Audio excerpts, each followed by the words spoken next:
A continuación, el Estado de la Nación con Juan Carlos Calderón. Clasificación B, bajo supervisión de un adulto.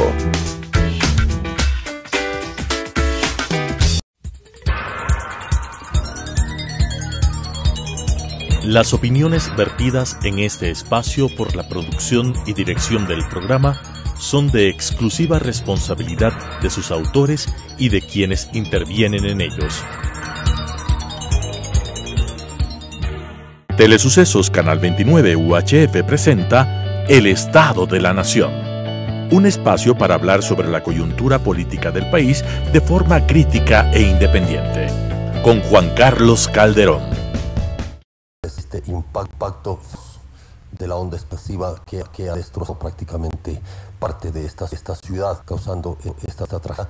Y lo segundo, que este momento también es una catástrofe política en Colombia para los seguidores del expresidente Álvaro Uribe, el político más influyente de Colombia este siglo tal vez, y que ha tenido la Corte Suprema de Justicia de Colombia ha ordenado su arresto domiciliario bajo acusaciones de fraude procesal y sobornos por denuncias de intentos del expresidente o de sus abogados de intentar cambiar a través de testigos la versión de un juicio que estaba dándose en su contra. Esos son los temas internacionales del momento. Bueno, el ex vicepresidente, con quien vamos a hablar en pocos segundos, ha dicho que está hablando con varios políticos, entre ellos Jaime Nebot y otros personajes del país, en función de trabajar por la unidad de una propuesta electoral. No para él ha aclarado necesariamente, sino para desarrollar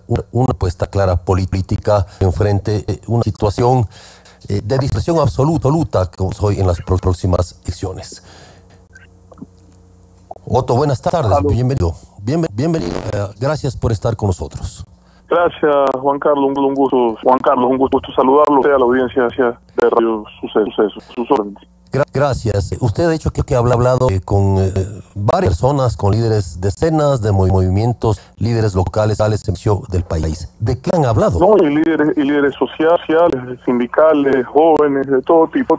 Una charla hablando 12 o 14 alcaldes con el prefecto del Oro. Estoy conversando de la necesidad de que haya unidad, que se evite la dispersión, que exista un consenso, independientemente de quién sea el candidato, de la necesidad de trabajar juntos. En el caso de los alcaldes del país, de los pueblos, tuvieron la experiencia conmigo de ese conjunto, de mis mayores actividades en relación con ellos, y les hemos demostrado juntos, porque también fueron parte de eso, evidentemente, con hechos que ese es el camino que el país necesita, que la situación es demasiado compleja como para perder el tiempo en bronca, divisiones y acciones personales, y esa unidad es muy importante para salir adelante. De hecho, esta es una propuesta electoral. ¿Perdón? ¿Es una propuesta electoral la que usted está planteando? Es decir, ir unidos estoy planteando una unidad con fines reales, sí. No hay un candidato todavía, pero con fines reales, por supuesto, para enfrentar la elección 2021 con mayor fortaleza. Esa es mi intención, correcto. ¿Desde qué postura de centro-derecha, no ideológica? ¿Cuál es la visión que está planteando usted? Usted me conoce ya, usted sabe mi posición respecto a mi ideológico. Yo el resto de las ideologías, creo que lo que respetar a las personas que son ideológicas en esto, yo creo en los tíos, y creo que de las ideologías pueden sacar ideas y esas ideas aplicables. Yo lo único que sí no comparto, digamos, ideológicamente hablando, son los radicalismos. Entonces le debo decir, los radicales enemigos de los racionales, de que lo que hace falta es razón. ¿Sí? Es mi única posición. ¿Hay alguna postura en concreta sobre lo que se habla? Está bien plantear un frente. De todas maneras, un paraguas amplio. Pero ¿cuáles son las propuestas fundamentales hacia las próximas elecciones? Problema de podría repetir la pregunta, me disculpe. Que está bien hablar básicamente por la unidad, pero la unidad sobre qué?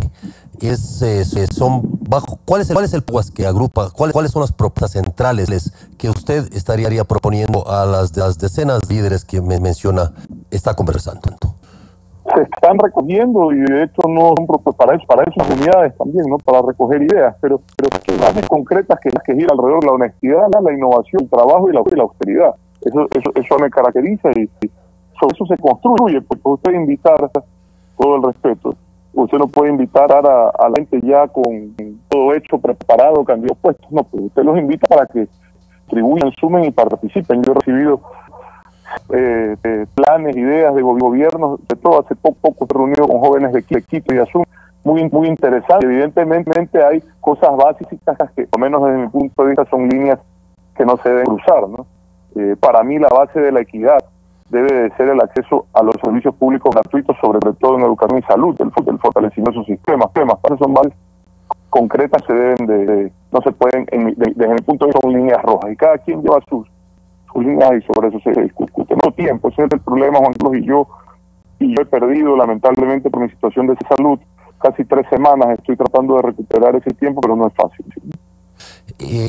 Mucho tiempo para usted, la verdad, si son las con las que habla el candidato, usted, o hablemos sobre esto en concreto, le dicen, ¿usted qué les dice? Bueno, ocurre mucho. Yo les digo que hay que esperar hasta el último momento para encontrar la mejor alternativa, la mejor opción. Yo creo que si uno llama a una unidad, esto sí debo de claro, uno tiene que estar dispuesto a ver posturas personales, ¿no? Evidentemente, como atrae a gente que podría tener justas aspiraciones, y la idea es hacer el espectro más amplio posible. Si usted, en el hipotético caso de que haga una candidatura a la presidencia, ¿con qué frente se seguiría? ¿Usted han visto con qué partido, con organización entrarían a la próxima contienda electoral? No le quisiera adelantar nada, porque es justamente lo que se está trabajando y no es necesariamente para mí, como le decía. Usted sabe que yo ni he militado en ningún partido ni movimiento. Insisto, mis líneas rojas son, en cuanto al pensamiento, lejos de lo radical, lejos posible de lo radical. Y en cuanto a los valores, evidente la honestidad, ¿no? Pues sobre eso puedo construir con cualquiera, y puedo conversar con cualquiera sobre esas. Otto, si no es para usted, entonces ¿para quién? Pero en el caso que uno es la última bola del desierto, ¿no? Imagínese, disculpe. No pregunto por eso. No le pregunto, sino porque usted ha pensado también en algunos nombres. ¿Tiene alguna preferencia sobre alguna persona o personas que podría ser precandidatos? No aún, pero la podría llegar a tener. ¿Por qué no el resto de la ciudadanía? Pero permítame de nuevo dejar eso todavía establecido. Yo creo que eso debe de ser lo último que se decide, desde mi punto de vista personal. Otto, pregunta directa. ¿Qué se fue de la vicepresidencia? Yo lo he explicado varias veces, Carlos, para hacer lo que estoy haciendo. Lo que estoy haciendo no es posible, por lo menos mi punto de vista, no es posible hacerlo desde una institución pública, porque implicaría utilizar esos recursos, por mi tiempo, es pagado o era pagado por ecuatorianos, para un fin que no tiene nada que ver con mis funciones. Esa fue la razón principal, y en eso estoy trabajando. Pero ¿en qué momento usted decidió eso? Porque de hecho se lo veía trabajando en medio de la pandemia. ¿En qué momento dijo, bueno, hasta aquí? Yo venía pensándolo hace un mes, sobreviendo los riesgos sociales y pensando en lo que el futuro del país está.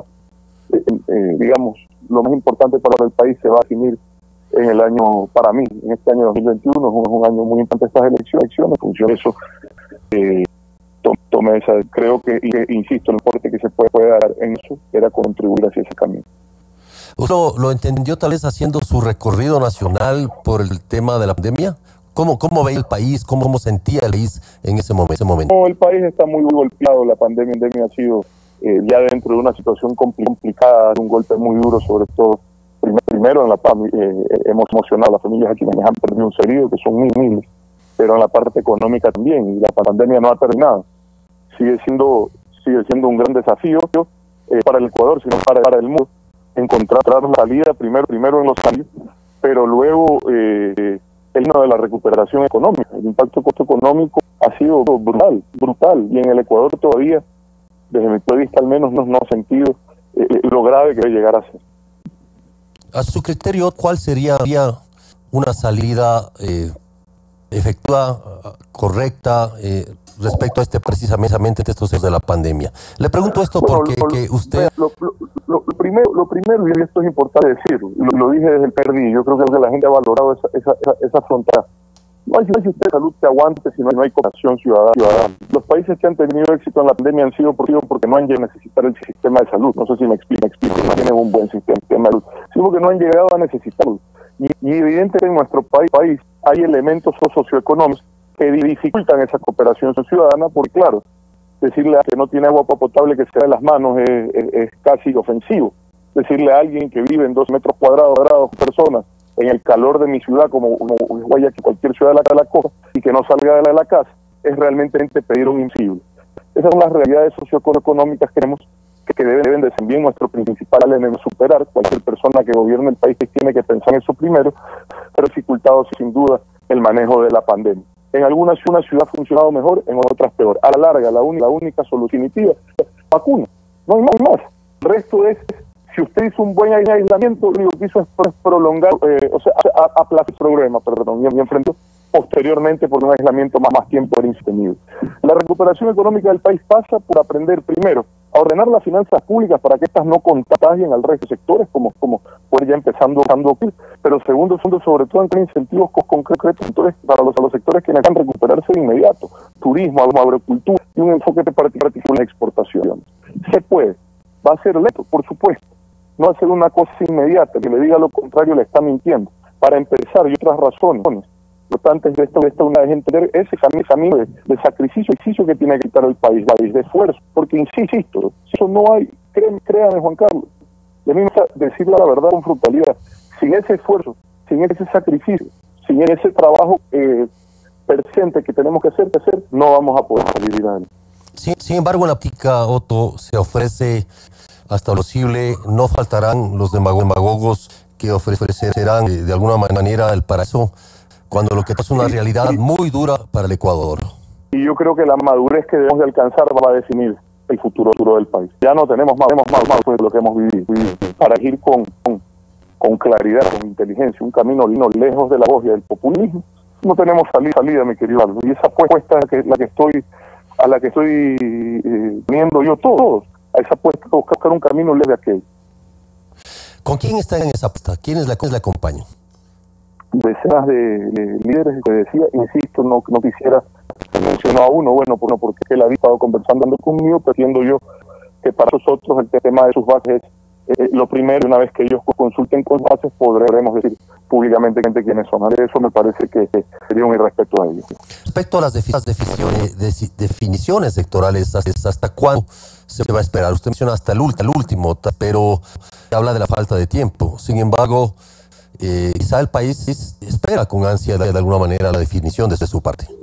Sí, está bien, y yo lo comprendo. A mí no es un tema fácil tampoco en lo personal. Yo he tenido en esto un deseo, porque yo he dicho siempre, yo sí decía que yo veo en otras personas algo de discúlpeme la forma de decirlo, pero algo de desconocimiento respecto a la realidad, que significa la responsabilidad de liderar un país sobre situaciones en las que estoy. Yo deseo, este no es ni mi sueño, ni mucho menos, siento deber.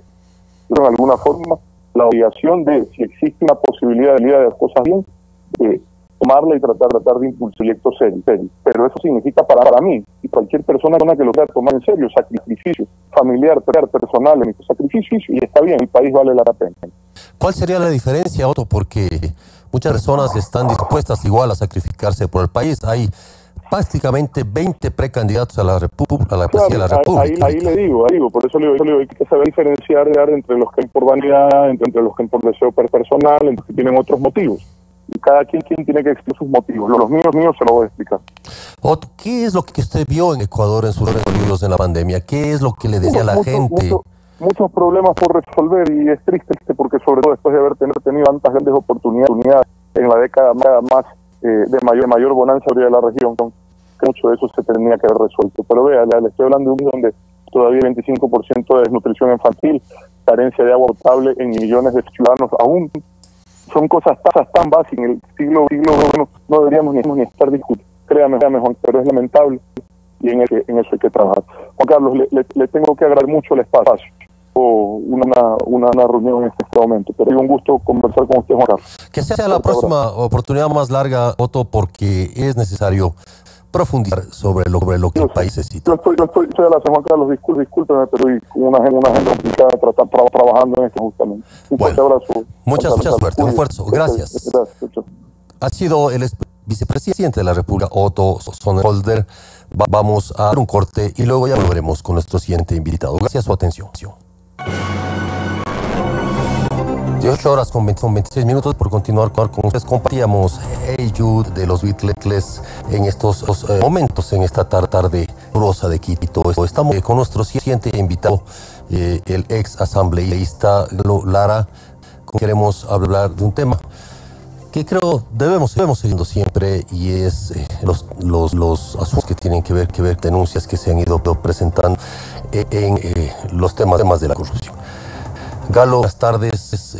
Con Galo hemos tenido quizá una larga relación profesional, en el sentido de que él, como asambleísta, en ese momento hacía una serie de denuncias en contra del gobierno de Rafael Correa en ese momento, y luego ocurrió su salida de la Asamblea Nacional y lo que su defensa denominado el montaje, a través del cual se fabricaron de alguna manera su relación suya y de su pareja con el crimen de Kings Loma. Sin embargo, Galo está ya en su provincia, trabajando en algunas propuestas para las próximas elecciones. Galo, buenas tardes. A tu criterio, ¿cuáles son, después de tu experiencia, como las denuncias que se han hecho en los temas de corrupción desde la Asamblea Nacional cuando fue el periodo?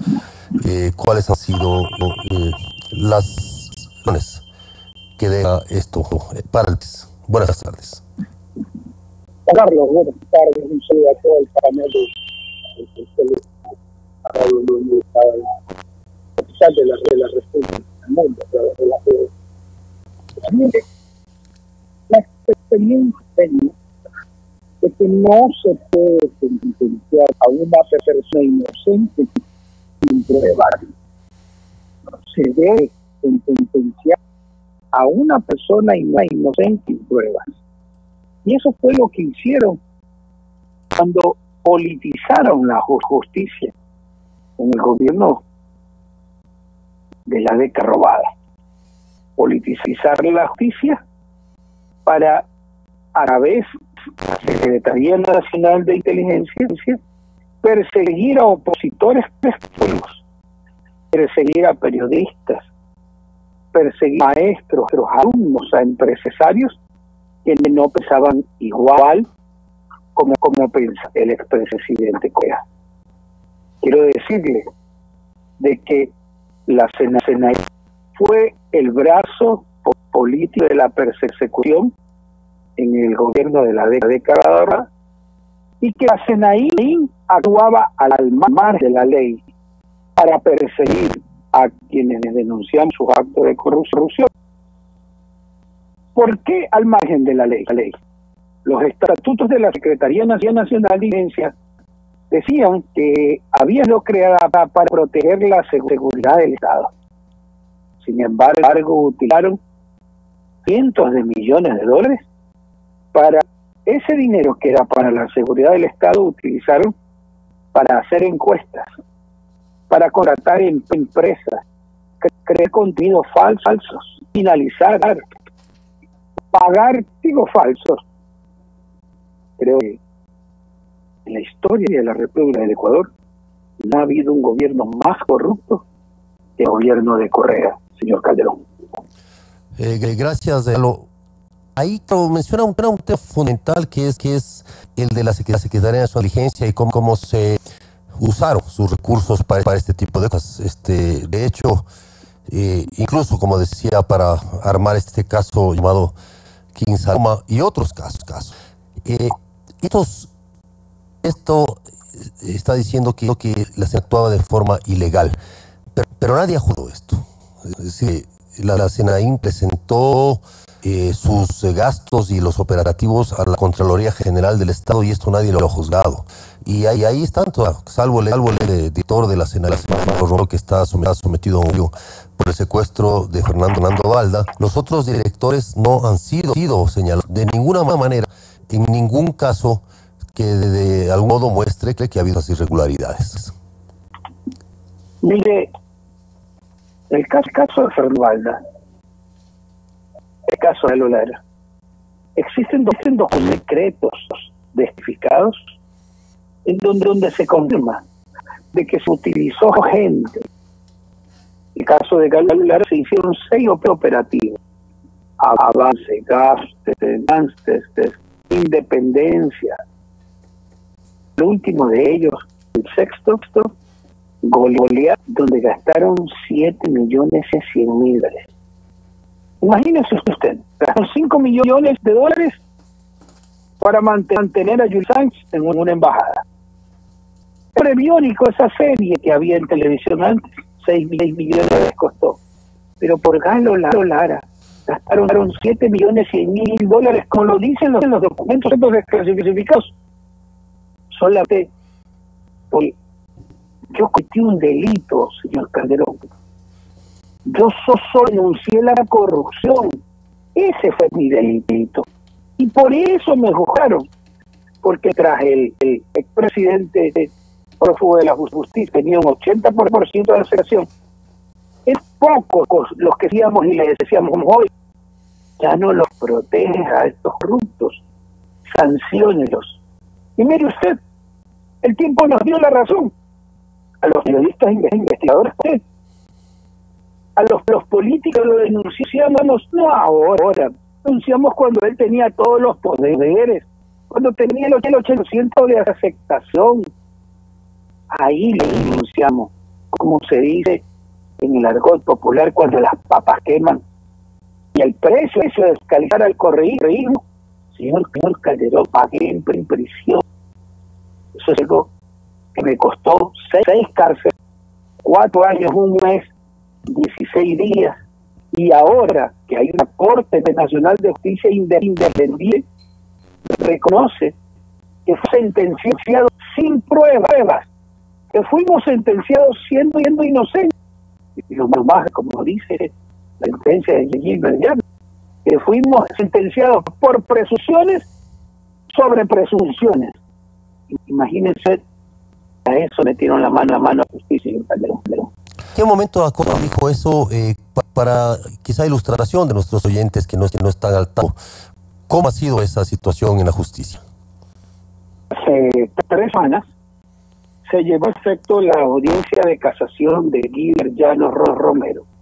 Gilbert Llano Romero era la persona que el fiscal Galo Chiriboga, la fiscal Inesco, acusaron de haber recibido dinero de Galo Lara para contratar a sicarios. Sorpresa. Ahora, la Corte de Justicia Independiente encuentra de que hemos pasado todo el tiempo en la cárcel sin una prueba, siendo inocentes, y como lo dice la sentencia, el haber sido sentenciados. La sala que declaró la sentencia de Lara, de Gilbert Llano y de Carolina con presunciones, sin nexo y sin prueba alguna. Así lo dice la sentencia, no digo yo, señor Calderón. ¿Cuál va a ser el camino para el caso específico, Lara? Mire, yo he presentado una revisión. El día de hoy, con el recurso de revisión. ¿Por qué? Porque si la persona que fue el causal supuestamente para condenar a Lara, porque con el dinero de Lara habían contratado unos, y resulta ahora la justicia independiente encuentra que no había prueba de eso, que solo había presunciones, se les cayó el montaje del caso Kirin Saloma. Y entonces mi recurso de revisión con los $100.100.000 gastaron para perseguirme, para cambiarme con un barco, para cambiarme con manipulación, para llevarme por 6 cárceles. Y la sentencia de declaratoria de inocencia de Gilbert Llano son las pruebas que hemos presentado para que la Corte de Justicia en una revise mi estado de inocencia. Y estamos esperando el pronunciamiento. Yo le hago un pedido a la doctora Paulina, que es la presidenta de la Corte Nacional de Justicia.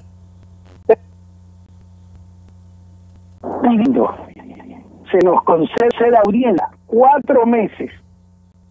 Ahora solicito totalmente se nos fije la audiencia para este recurso de revisión. Carlos, ¿quién responde por esos $7 millones que se usaron subtamente desde la CNI en persecución en Colombia? Más clara la pregunta, Calderón. ¿Quién responde por los 250 millones de dólares que gastaron? Dinero que hubiera servido para la compra en hospital, tanques de oxígeno, de mascarillas, de sillas de ruedas. Nadie responde de nada, porque como era un dinero del supuesto gasto reservado de la Secretaría de Inteligencia, entregado al Contralor entonces su descargo. La gran pregunta es, ¿el odio sirvió para algo luego de estos años? Los 7 millones de dólares que gastaron para extraer a Galo Lara y criminalizarlo en las redes sociales, ¿ha servido para algo? No sirvió para nada, señor Calderón. Y no hay sancionados. Usted lo ve a Ronnie Vallejo, que entra atrás de Ecuador sin pasar por migración con la Corte Nacional de Justicia, entrega los documentos a abogados de la prófugo de la justicia y sale del Ecuador sin registrar migración. No hay sanción. Gracias a Dios, Fernando Valda logró extraditar a Pablo Romero, que fue uno de los brazos de este tipo de persecución política que ejerció en el gobierno anterior contra quienes digamos los actos de corrupción del régimen más corrupto de la historia del Ecuador. Bueno, Galo, habla el ex teniente coronel Rumi Vallejo, quien fuera en su última etapa director de la Secretaría Nacional de Inteligencia, incluso durante año ya en el gobierno de Lenín Moreno. ¿Por qué cree usted, Galo, que ocurre esto? ¿Por qué cree que hay supuestamente esta impunidad? Bueno, yo creo es lo mismo que sucede en el Consejo Electoral.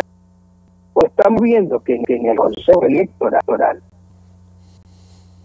se da fechas para las primarias del 9 al 23 de agosto.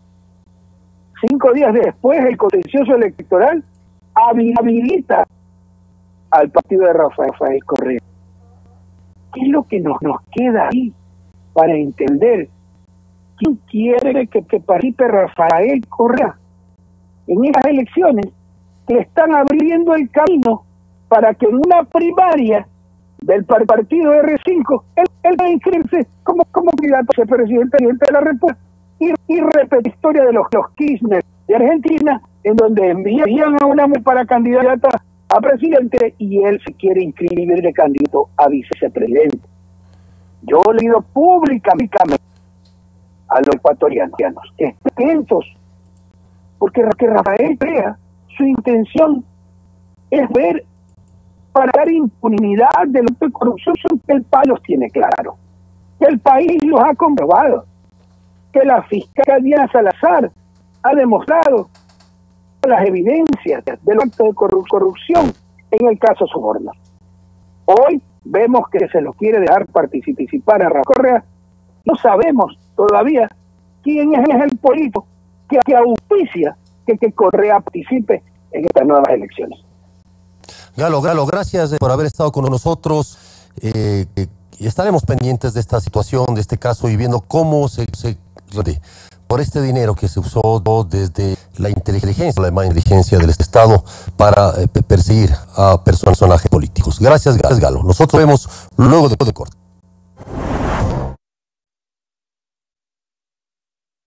El Estado de la Nación.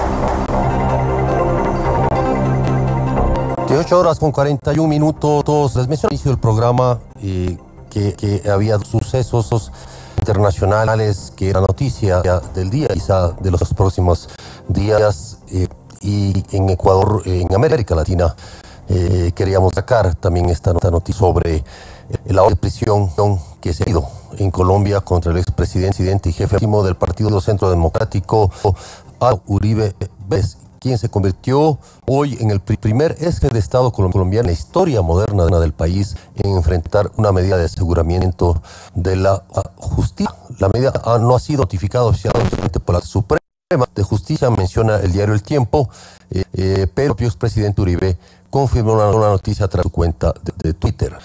En este momento queremos invitarles a un diálogo con el periodista Gonzalo Guillén. Gonzalo es un periodista investigador, uno de los hombres más informados, diría yo, de América Latina, un que se la ha jugado precisamente denunciando las atrocidades y las situaciones que se dieron ante el régimen de Álvaro Uribe Vélez, y gracias a cuyas denuncias y investigaciones por parte de Gonzalo ha ocurrido esto. Gonzalo, muy buenas tardes, te saludamos de Quito.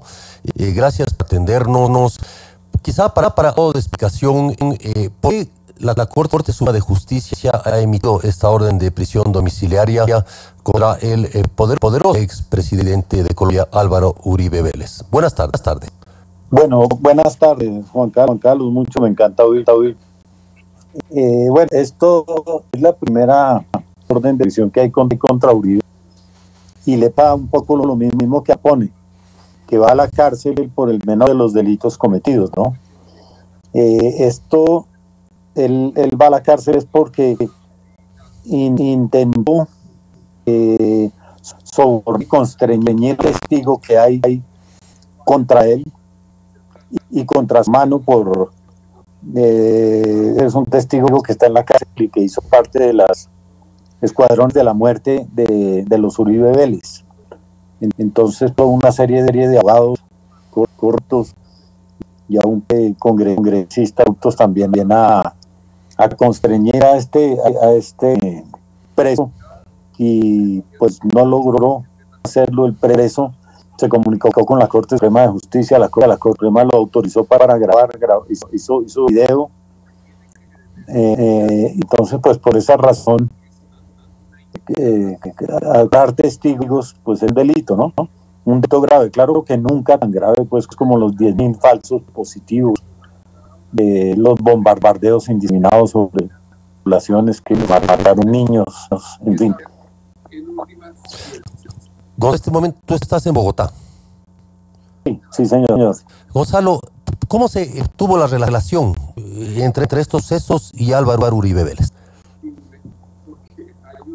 Bueno, el acte a Uribe, por ser senador, tiene un fuero, y entonces el gente lo puede investigar y juzgar la Corte Suprema. Este constreñimiento al testigo se dio dentro de un proceso, por lo de los 12 apóstoles, se llamaba uno de los escuadrones que tenía Uribe y su hermano. Y hace 3 años aproximadamente, un poco menos, es que Monsanto, testigo, no ata las ofertas de los abogados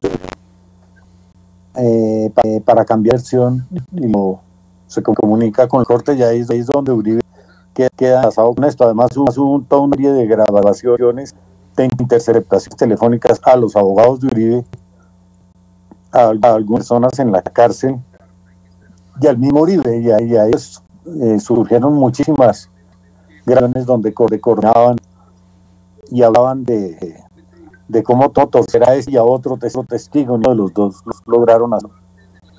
Cómo sobornaron. Hay otro testigo, Vélez, que estaba en Medellín, a ese sí le dieron dinero, pero tampoco consiguieron cambiar el testimonio de él. Entre las grabaciones, eso está para mí muy honroso. Uribe diciéndole a los abogados que está muy asustado que yo estoy publicando, las gestiones que hacían para torcer sobre todo al testigo que estaba en Bogotá, pues no se conocían y yo las revelé. Efectivamente, Gonzalo, tú fuiste quien reveló con tus investigaciones y publicaste precisamente esta situación tan irregular. ¿Cuál es tu reacción personal frente a esto? ¿Cuál es tu visión del trabajo periodístico en todo esto? Pues bueno, me da cierta satisfacción saber que hoy no va a la cárcel, va a la cárcel, casa por cárcel, ¿no? Aunque yo hago un chiste y digo que el casa de Uribe es todo el territorio nacional, pero es un hecho político y judicial muy importante, porque en este país de justicia corrupta, cobarde, ocurrió eso. Eso es casi que un milagro para nosotros en Colombia. Equivale a que ustedes tuvieran preso allá a Correa, se lo tienen condenado y que tienen una fiscal muy valiente. Ojalá tuviéramos acá una Colombia así, pero equivale más o menos lo mismo. Uribe le ha hecho tanto daño a Colombia, mucho más que el daño que el señor realizó a Ecuador. Estamos con Gonzalo Guillén hablando sobre la orden de prisión contra el ex presidente Álvaro Uribe Vélez. Gonzalo Guillén es periodista, ha venido público precisamente y revelando todas estas situaciones frente a proceso de Álvaro. Va a pasar a Álvaro Uribe, Gonzalo. Digamos, hay dos procesos. Por fraude procesal y soborno, y también el otro, o sea, el de los 12 apóstoles. ¿Cómo están estos procesos? No, hay muchos más. Uribe tiene por lo menos más de 100 casos judiciales en su contra. La mayor parte era presidente, y entonces eso le corresponde investigarlos a algo que se llama la Comisión de Acusación, Cámara de Representantes, que 60 años de existencia nunca ha acusado a nadie. Entonces es lo que otorga eso, es una gran inmunidad. Este caso no está allá porque los delitos que le señalan no los cometió como presidente, sino como senador. Entonces él ya preso que va a juicio. Aquí lo que es un juicio. Claro, de aquí que haya el juicio hay posibilidades de que ocurran muchas cosas, que amenacen a los magistrados, que maten a un magistrado, que maten a los testigos. Pero bueno, por lo menos ocurrió esto y sala del juicio, ¿no? Para ver si juzgan a ese señor. Y la Corte tiene otro. Yo mismo le puse un denuncio hace poco ante la Corte Suprema de Justicia por la compra de votos para Iván Duque, basado en otras intercepciones en las que se interpretaciones totalmente ilícitas, claro. Se descubrió que un narcotraficante, uno de los más poderosos de Colombia, hacía parte de la campaña y está comprando votos en 5 departamentos, que habla de lo que ya son las provincias, en 4, perdón, hasta ahora que se sepa. Entonces, pues yo he estado publicando eso y le puse una denuncia en la Corte Suprema de Justicia que espero prospere de alguna manera, que sea alguna investigación. De todas maneras, es muy difícil. Uribe, que es un mafioso, sinceramente es un mafioso. Él ingresa a la política bajo el amparo y protección del cartel de Medellín, del que él hacía parte, ya hace parte todavía. Ahí de ese cartel, él fue como director de la Aeronáutica Civil, que tiene todas las pistas y las licencias de los aviones con los que se llevó la cocaína a Estados Unidos, y ese cartel logró considerarse como el más grande del mundo. Curiosamente, Uribe era director de la Aerocivil hace ya muchos años. Yo era el periodista del periódico El Tiempo que cubrí esa fuente Aerocivil, y desde entonces siguiendo el rastro y documentando la historia de este criminal, que pues cuyos delitos más graves son los de lesa humanidad, ¿no? Que cualquier contestido, tráfico de cocaína, hurto de bienes públicos, etc. ¿Cuál es, a tu criterio, estaba escuchando hoy en Caracol las declaraciones del presidente Iván Duque pidiéndole a la Corte Suprema de Justicia o enmendándole que el presidente Uribe, el expresidente Uribe, pueda defenderse en libertad? Eso se consideró como una intromisión en la Corte. Claro. Y la Corte emitió un comunicado en ese sentido, ¿no? Sí. O sea, el partido de Uribe publicó unos avisos en los periódicos amenazantes, pues, para que Ortega realmente propio de Ganders, ¿no?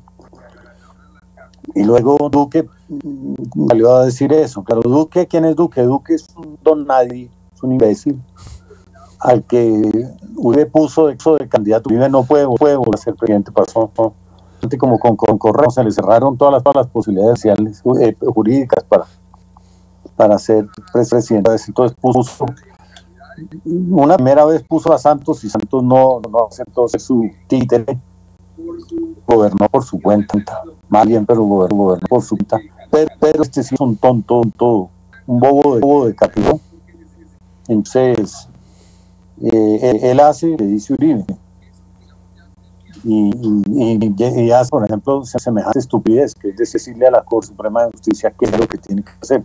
Eso en cualquier estado civilizado con la división de poderes es imposible.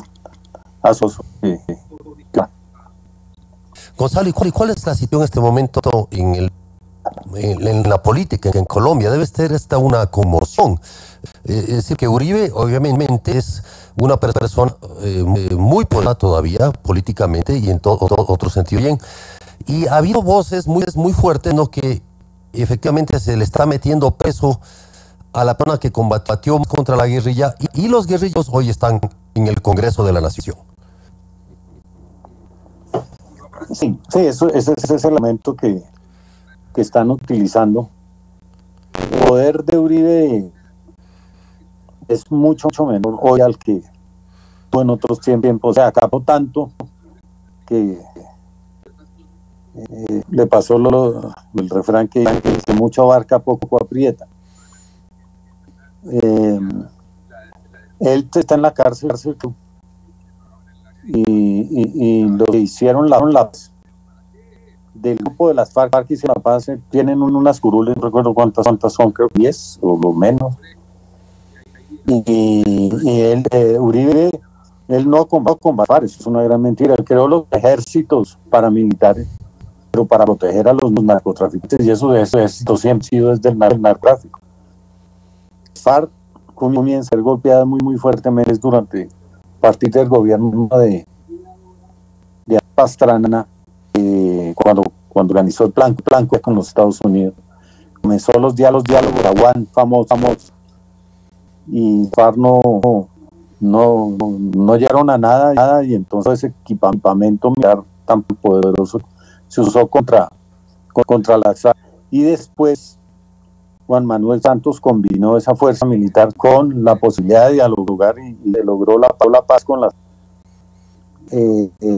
cual el país pues se está ahorrando miles, yo diría que hasta millones de muertos, porque siempre que hay un proceso de paz hay la posibilidad de que el final de la guerra no sea sobre un mar de sangre, sino sobre un acuerdo político, y lo que aquí se dio, un acuerdo político que incluye impunidad, como todos los demás acuerdos de paz que se hacen en el mundo. Esto a cambio de que haya verdad, justicia y reparación. Fundamentalmente se espera que todos los que quieran beneficiarse del acuerdo de paz, que decir la verdad toda, completa, decir cuánta gente asesinaron, cómo narcotizaron, todos los delitos que cometieron.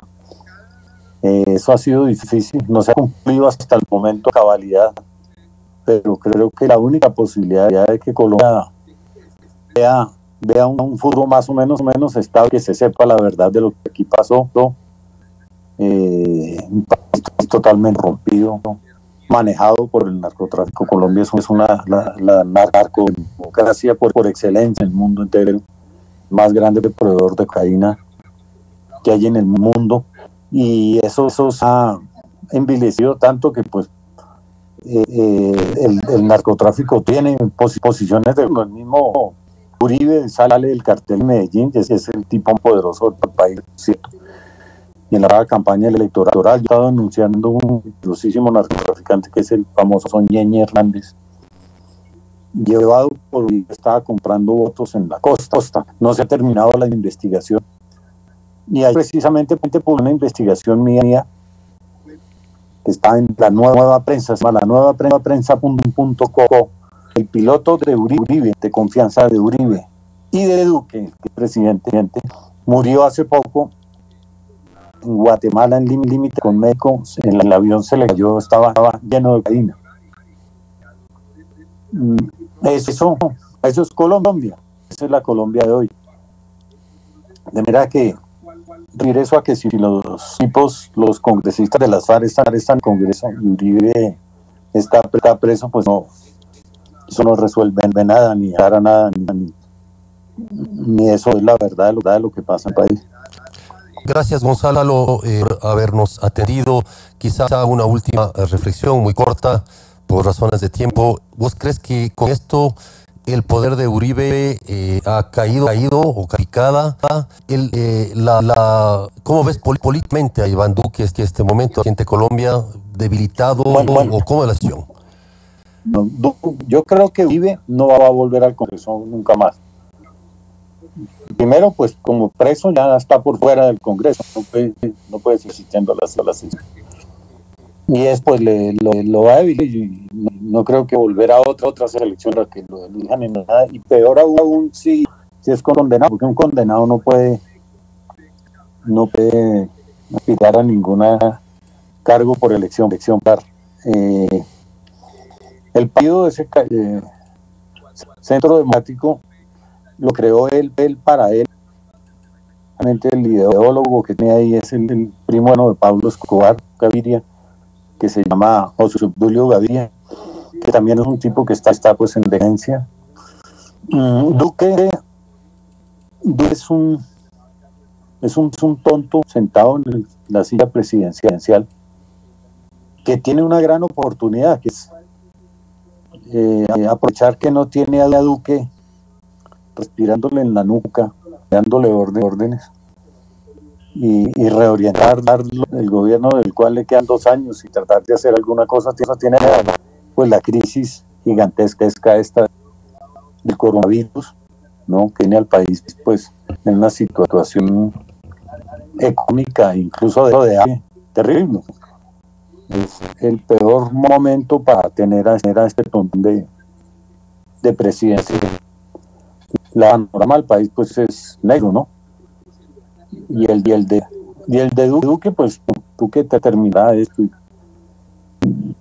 Es posible que por lo de negocios con los narcotraficantes para conseguir votos pueda llevarlo a la cárcel, porque los delitos los haciendo un partido particular, no presidente, porque cuando él estaba en campaña no era presidente. Pero es posible que haya una especie de reordenamiento político en el país, porque lo mismo sí lo veo ya yendo a su fin, a un fin triste, ¿no? Muy bien, Gonzalo, gracias por haber estado con nosotros. Juan Carlos, enviamos un abrazo, muchas gracias. Un cordial saludo, gracias, Gonzalo. Nosotros, hasta hoy, este momento, gracias por su cordialísima atención. Estaremos el próximo jueves con nuevos invitados con los temas en caliente. Saluda y se despide Juan Carlos Calderón. Buenas noches. Las opiniones vertidas en el espacio por la producción y dirección del programa son de exclusiva responsabilidad de sus autores y de quienes intervienen en ellos. Telecesos Canal 21 UHF presenta El Estado Nación, un espacio para hablar sobre la cultura política del país de forma crítica e independiente, con Juan Carlos Calderón.